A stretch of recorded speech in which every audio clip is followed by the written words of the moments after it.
ಕೇಂದ್ರ ಬಿಜೆಪಿ ಸರ್ಕಾರದ ರೈತ ವಿರೋಧಿ ಮಸೂದೆಗಳನ್ನು ವಿರೋಧಿಸಿ ಮಂಗಳೂರಿನಲ್ಲಿ ಕಾಂಗ್ರೆಸ್ ವತಿಯಿಂದ ಒಂದು ಬೃಹತ್ ಪ್ರತಿಭಟನೆ ನಡೆಯಿತು.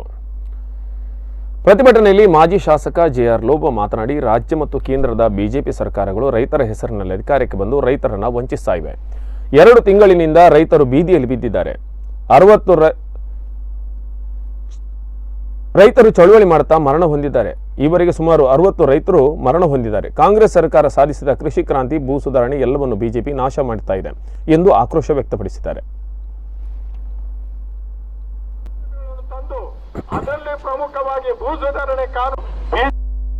ರೈತರು ತಮ್ಮ ಬೆವರನ್ನು ಇಳಿಸಿ ರಾತ್ರಿ ಹಗಲು ದುಡಿದ ತಮ್ಮ ಕೃಷಿ ಉತ್ಪನ್ನಗಳನ್ನು ಕೃಷಿ ಉತ್ಪನ್ನ ಮಾರುಕಟ್ಟೆ ಸಮಿತಿ ಪ್ರಾಂಗಣದಲ್ಲಿ ಹರಾಜು ಹಾಕಿಯ ಅಥವಾ ದಾಸ್ತಾನಿಟ್ಟ ಒಳ್ಳೆಯ ಬೆಲೆಗೆ ಮಾರುವಂತ ಒಂದು ವ್ಯವಸ್ಥೆ ಏನಿದೆ ಅದನ್ನು ಸಂಪೂರ್ಣವಾಗಿ ತಲೆಬುಡ ಮಾಡಿದ್ದಾರೆ.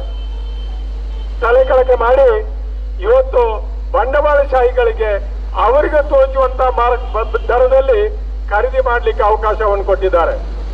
ಈ ರೀತಿ ಆದ್ರೆ ಬಹುಶಃ ನಮ್ಮ ದೇಶದಲ್ಲಿ ಕೃಷಿಯ ಮೇಲೆ ಅವಲಂಬಿತವಾಗಿರುವಂತ ರೈತರು ತಮ್ಮ ಜಮೀನನ್ನು ಪಾಳು ಬಿಟ್ಟು ಕೃಷಿಯನ್ನು ಬಿಟ್ಟು ಬೇರೆ ಕೆಲಸಕ್ಕೆ ಹೋಗುವಂತ ಸಾಧ್ಯತೆಗಳು ಬರಬಹುದು. ಈ ಕಾರಣದಿಂದ ನಮ್ಮ ದೇಶದಲ್ಲಿ ಅನ್ನಕ್ಕೆ ಕುತ್ತು ಬರುವಂತ ಸಮಸ್ಯೆ ಆಗಬಹುದು.